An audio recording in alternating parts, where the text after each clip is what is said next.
Welcome to the Emerson Exchange Studios. I'm Jim Cunningham, your host. I'm talking with Johan Clausen, Vice President of Lifecycle Services, and Dave Plum, President of Final Control.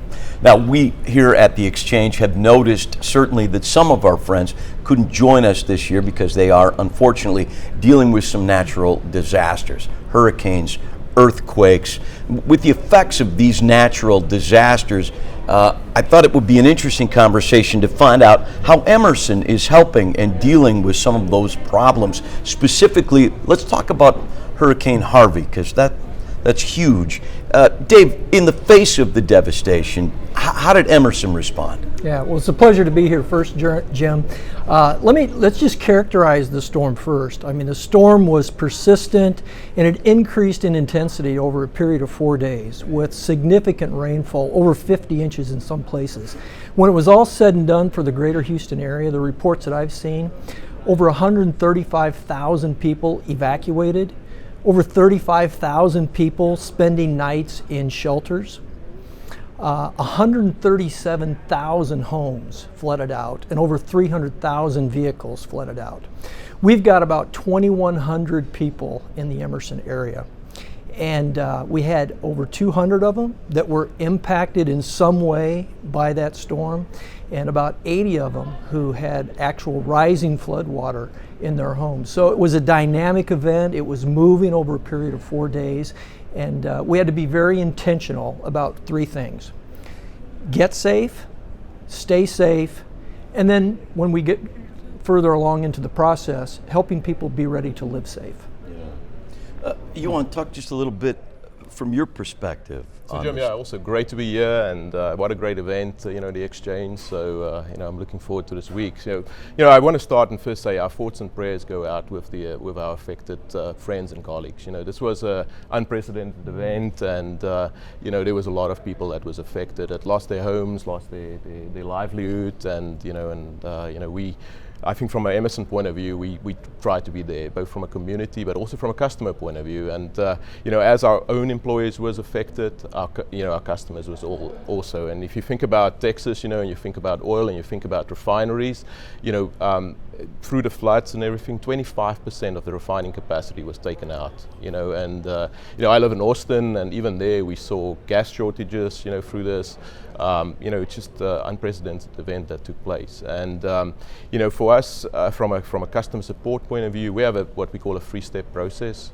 We talk about PDR, preparedness, damage assessment, and then recovery. And as the storm was approaching, we already had plans in place. We already had our supply chain, notified. We increased our parts and replacement units, in that region, and started channeling that down to Houston, and specifically Beaumont and Port Arthur areas. They were the most affected in all of this. But that's how we act on these events. And this is not new for us. Harvey was definitely a tragic event, but we've been through Katrina, we've been through Ike, also really bad natural disasters, and we've learned from that, as we've gone through these events, we wanted to become more proactive in how we deal with our customers, and we've certainly done that through Harvey as well.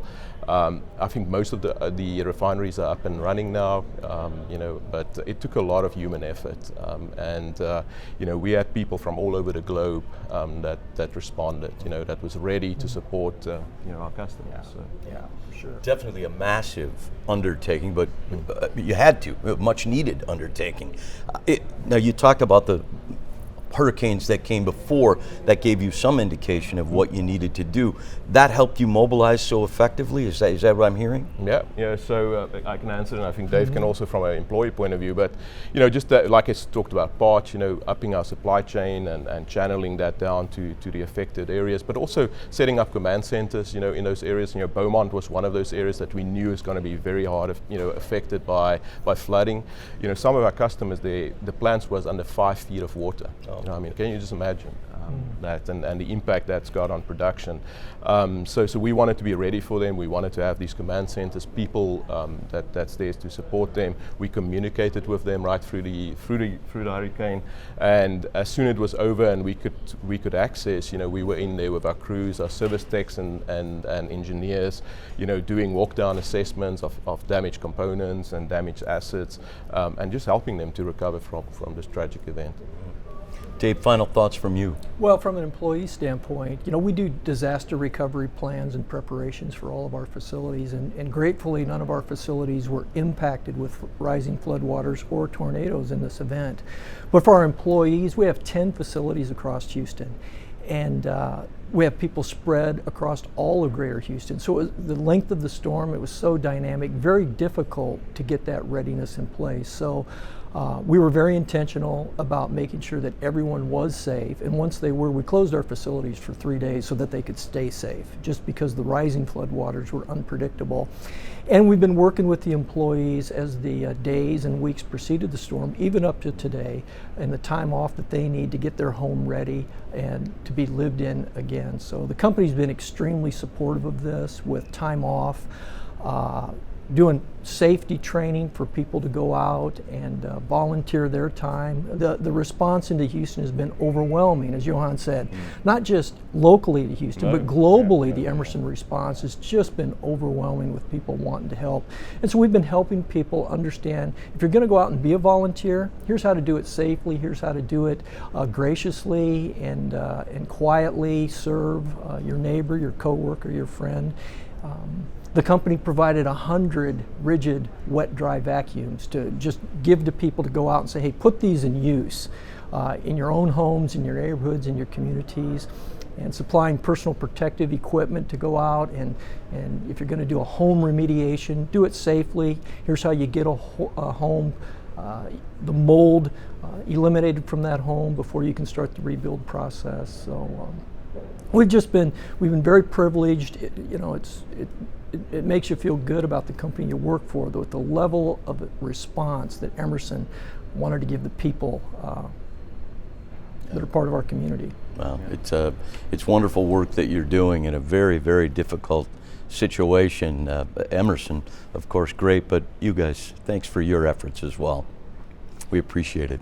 I would say, you know, one more thing, Jim, is for many, the flood is over.